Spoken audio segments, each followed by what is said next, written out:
Have you ever shuddered out of a dream wondering, what was that? What did it mean? Why did I see that dream? Was my mind telling me something through it? Well, you are not the only one. Psychoanalyst Sigmund Freud also thought of such questions. And oddly, the answers that he was looking for, those that made him famous, he found them in his dream. So how did it happen? Well, one of Freud's patients, Irma, was faring poorly in her treatment, and Freud was feeling guilty about it. On the 24th of July, 1895, Freud met Irma at a party.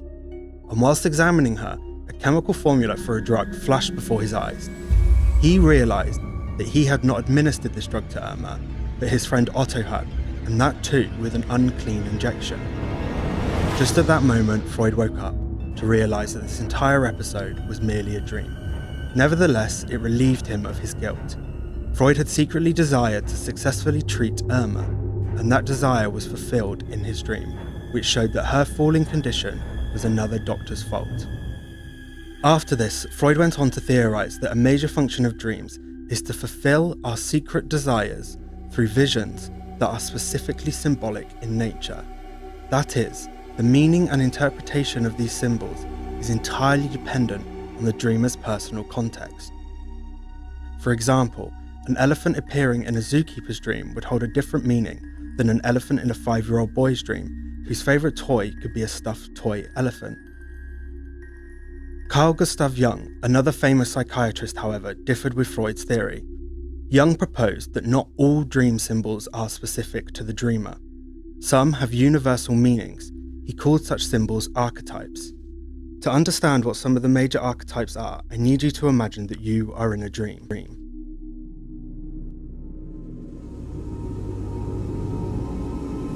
You enter a house and find a clown sitting on a chair.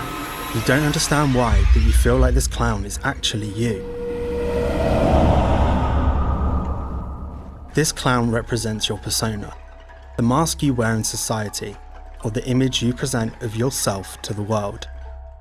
Suddenly, you hear footsteps and you turn around to face a scary vampire baring his fangs at you. This vampire represents the shadow, which is the repressed aspect that you hide from the world. Witnessing a shadow in our dreams leaves us angry, scared, and weak, but it also makes us confront problems that we don't want to face. Returning to the dream, you run away from the vampire and you lock yourself. You have grown a long beard, even though you know you are a woman.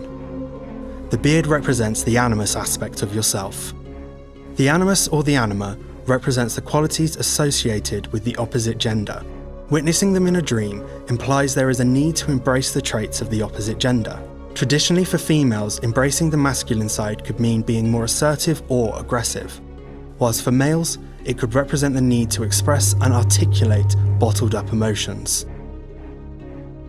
The right interpretation of dreams can offer dreamers cues about deep-seated complexities, and not just that, may also suggest a way to deal with them.